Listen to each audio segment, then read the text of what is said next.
रतन टाटा के निधन के बाद लोग उन्हें अलग अलग तरीकों से याद कर रहे हैं। उनकी सादगी, सेवा भाव, दयालुता और योगदानों को लोग याद कर भावुक हो जा रहे हैं। दरअसल रतन टाटा की शख्सियत ही ऐसी रही है जिस वजह से लोग उन्हें इतना पसंद करते रहे हैं। बता दें कि रतन टाटा पशु प्रेमी भी थे, उन्हें कुत्तों से भी बेहद लगाव था। कल उनके अंतिम दर्शन के लिए उनके पालतू कुत्ते गोवा को भी ले आया गया था। अंतिम दर्शन के वक्त उनका पालतू कुत्ता काफी मायूस दिखा। दरअसल उनका पालतू डॉग गोवा करीब 11 साल से उनके साथ था। कुत्ते की देखभाल करने वाले केयरटेकर ने बताया कि जब हम वहां पिकनिक मनाने गए थे तो ये हमें वहीं मिला था। गोवा में मिलने की वजह से ही इसका नाम गोवा रख दिया गया था। ये कुत्ता कम से कम 10-12 साल से हमारे पास है। गोवा से लेके आया था, हम लोग पिकनिक गया था तभी। अभी हमारा गार्ड लेके आया था, अभी तक वो चल रहा है अच्छा खासा, कुछ प्रॉब्लम। ये अभी 11 साल पहले अपना जो सिक्योरिटी गार्ड लोगों ने लेके आया था। रतन टाटा से कैसे प्यार करते थे, कैसा लगा? नहीं, इनसे बहुत लगा है और कुछ नहीं बोल सकते। गोवा, ये गोवा से आया, इसके लिए गोवा नाम रखा। दरअसल पालतू डॉग गोवा मुंबई के बॉम्बे हाउस में बाकी डॉग्स के साथ ही रहता है। रतन टाटा को कुत्तों से काफी लगाव था।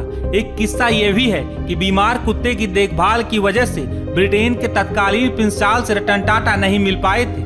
ब्रिटेन के बकिंघम पैलेस में प्रिंस चार्ल्स की ओर से कार्यक्रम आयोजित किया गया था और इसी कार्यक्रम में उद्योगपति रतन टाटा को सम्मानित करने के लिए उन्हें आमंत्रित किया गया था। मैं आपको एक बात बोलूं, अगर वो कहीं बाहर जाते तो ये नहीं कोई स्टाफ अलग टेबल पे खा रहा है और कोई और अलग टेबल पे खा रहे हैं। सब एक साथ खाते थे, सब एक साथ रहते थे, सब एक साथ प्यार से रहते थे और सबकी देखभाल जो उनने। देखिए मैं आपको एक बात बोलूं, अगर इंसान एनिमल्स अपने कुत्तों की हिफाजत कर सकता है प्यार से, और मैं आपको बोलूं जब बॉम्बे हाउस रेनोवेट हुआ और चंद्रशेखरन जी चेयरमैन थे और अभी भी हैं, जब बॉम्बे हाउस रेनोवेट हुआ रतन टाटा ने इंसिस्ट किया कि एक एरिया सिर्फ कुत्तों के लिए होगा। ताज में भी आप जाइए, आज ताज बॉम्बे में जाइए, अगर कोई इंडी या रेस्क्यू डॉग है उसको अंदर जाने की पूरी परमिशन है। ये इंसानियत है। इंसानियत ये नहीं कि आप सिर्फ अपने लोगों में अच्छे रहें, पर इंसानियत ये होती है कि जब तबके का सबसे जो वीक आदमी है उसके साथ आपका जो व्यवहार है वो इंसानियत है। किंग चार्ल्स ने उस टाइम प्रिंस चार्ल्स थे बकिंघम पैलेस में, उन्हें लाइफ टाइम अचीवमेंट अवार्ड उन्हें देना था। तो मैं 3-4 दिन पहले लंदन पहुंच गया तो टाटा साहब का मुझे मिस कॉल्स आई। तो जब मैं एयरक्राफ्ट से निकला मैंने उनको फ़ोन किया, उन्होंने कहा देखो मैं बकिंघम पैलेस नहीं आ पाऊंगा। मैंने कहा क्यों? नहीं, टीटो बीमार है। टीटो उनका जर्मन शेफर्ड है। मैंने कहा मीन्स? ही सेज नहीं। तो मैंने उस टाइम प्रिंस चार्ल्स को जाके बोला, उन्होंने कहा देखो ये है इंसान जो हर आदमी, हर कुत्ते, हर पशु के बारे में सोचता है, ये इंसानियत है। सर आप उनके काफी करीब थे, उनके हर पहलू से आप वाकिफ थे। अच्छे बिजनेसमैन, एक सक्सेसफुल पायलट, अच्छे इंसान, एक अच्छे कंपनी के लीडर। आप कैसे चाहते हैं कि दुनिया उनको याद करे? रतन टाटा को, पद्म विभूषण रतन टाटा, बिजनेसमैन रतन टाटा, ये किस तरीके से? भारत का रतन, बस वो यही चाहते थे कि लोग उन्हें प्यार से, विनम्रता से और मोह से याद करें। उन्हें कोई अवार्ड ऑनर जो थी, कोई अवार्ड ऑनर ऐसी नहीं है जो उन्हें नहीं मिली। वो भारत के रत्न हैं, भारत के रत्न रहेंगे। और मैं समझता हूं कि रतन टाटा शायद स्वर्ग चले गए हैं, ही हैज लेफ्ट, अब दुनिया में नहीं रहे, पर हमारे दिलों में, हमारे दिमाग में, हमारी संस्कृति में वो जरूर रहेंगे। एक लॉन्ग पेंडिंग डिमांड है जो पूरे कंट्रीमेन में काफी लोग ये मांग करते रहे हैं कि रतन टाटा को भारत रत्न दिया जाना चाहिए। एक बिजनेसमैन जिसने फिलैंथ्रोपी को एक नई हाइट दी, एक देशभक्त। मैंने तो ट्वीट भी किया है कि और उसमें मैंने मोदी जी को टैग किया कि भाई मेरे हिसाब से और कोई आदमी इस दुनिया में नहीं है, हमारे देश में नहीं है जिसे भारत रत्न और डिजर्विंग होना चाहिए। हाँ सर, ऐसे मौके पे कई सारी ऐसी चीज़ें हैं जो लोगों को याद आती हैं और वो भावुक कर जाती हैं। आप भी थोड़ी पहले हमारे साथ बात करते हुए भावुक हो रहे थे। कुछ ऐसा एक पर्सनल टच जो आप उनसे शेयर कर पाए जो रतन टाटा और आपके बीच रही हुई अब तक? वो मैं शेयर नहीं करूंगा, पर मैं सिर्फ यही करूं, जैसे मैंने आपको कहा कि मेरे लिए वो पिता समान थे, दोस्त थे और उससे ज्यादा मैं आपको क्या कहूं इस समय पे भी जो चोट सिर्फ मुझे नहीं, ये गलत बात है कि सिर्फ मैं भावुक हूं। आप देखिए, आप लोगों से पूछिए, मैंने ऐसा कभी नहीं देखा, और ये रतन टाटा का बड़प्पन है। सर, टाटा ग्रुप का बिजनेस और टाटा ग्रुप के जो फिलॉसफी प्रोजेक्ट है, उनका फ्यूचर आप यहाँ से किस तरीके से देखते हैं? बहुत बढ़िया, क्योंकि चंद्रशेखरन जी जो चेयरमैन हैं और नोएल टाटा और मेली मिस्त्री जो टाटा ट्रस्ट में है, वो देखेंगे कि जो लेगेसी टाटा हाउस की है, हाउस ऑफ टाटा की है, वो क़यामत रहे। दरअसल रतन टाटा अपनी सादगी और अपने व्यवहार की वजह से लोगों के बीच काफी लोकप्रिय थे।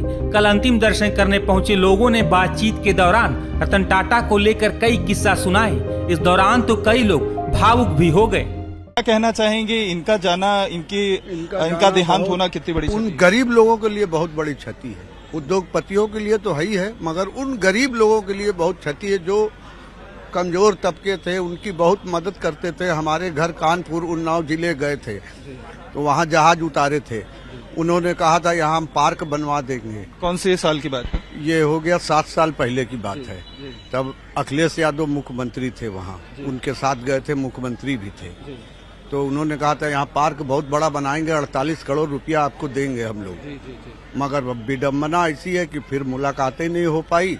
जब आज रात 12 बजे सुने तब हवाई जहाज पकड़ के कानपुर से यहाँ पर अभी आए 2 बजे हम दिन में।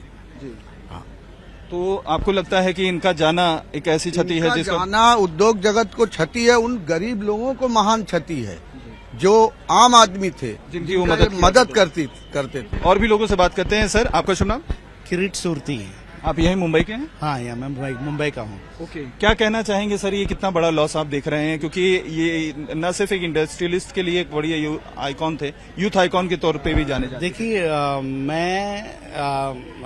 मैं उनको नहीं जानता हूँ ना, वो मुझे जानते थे, लेकिन मैं ये जानता हूँ कि उन्होंने देश के लिए बहुत कुछ किया, इसलिए मैं समय निकल के यहाँ पर आया सिर्फ श्रद्धांजलि देने के लिए, बस। तो आप काम से समय निकाल कर आप आए? हाँ, मैं आई रिस्पेक्ट हिम, मैं बहुत रिस्पेक्ट करता हूँ उसको, और जो देश के लिए उन्होंने किया वो वो जो बयान भी नहीं कर सकते हम लोग। और उसके जैसा जो भी जो कैलिबर का जो एक लीडर था वो, और नॉट ओनली दैट, वो सब जो भी एंटरप्रेन्योर्स और इंडस्ट्रियलिस्ट है, उन लोग ने टाटा से सीखना चाहिए कि कैसे देश के लिए जो भी संपत्ति है, देश के लिए जो पैसा है, वो यूज होना चाहिए। वो एक बड़ा एक ग्रेट एक आइकन है वो, मैं ये मानता हूँ उसके बारे में। सर, आप काफी ज्यादा इमोशनल हो जा रहे हैं। अब मैं काफी देर से आपको ऑब्जर्व कर रहा हूँ। आपका गुड नेम?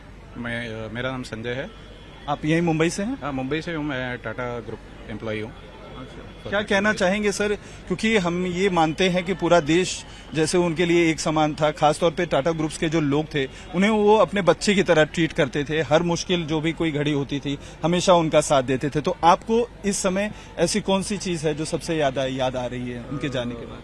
मेंटर थे, बहुत सारे एम्प्लॉयज के लिए इंस्पिरेशन थे, और he is the icon for every generation, not just for the youth. तो थोड़ा वही बुरा लग रहा है। हमेशा 2 लोगों से मैं मिलना चाहता था अपनी लाइफ में, एपीजे अब्दुल कलाम और रतन टाटा जी से। तो एपीजे अब्दुल कलाम जी से तो नहीं मिल पाया, रतन टाटा जी से मिलने का चांस नहीं मिला, बट आज उनकी ब्लेसिंग्स तो लेके जा रहा हूँ।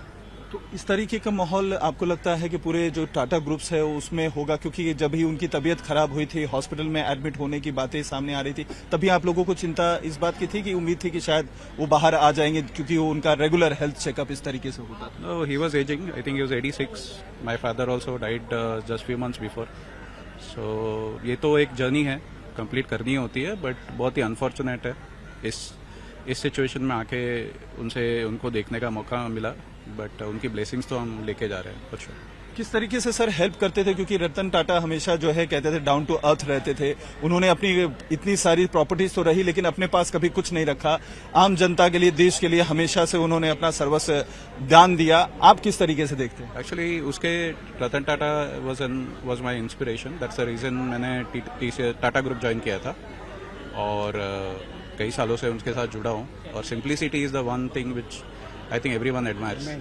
सबसे ज्यादा सिंपली, इतना पैसा होके भी आई थिंक आज अगर मार्केट कैप देखेंगे तो टाटा ग्रुप कंपनीज का 33 लाख करोड़ है, which is I think one of the highest in the world. But इतनी सिंप्लिसिटी थी, वो हम मिस करेंगे फॉर श्योर।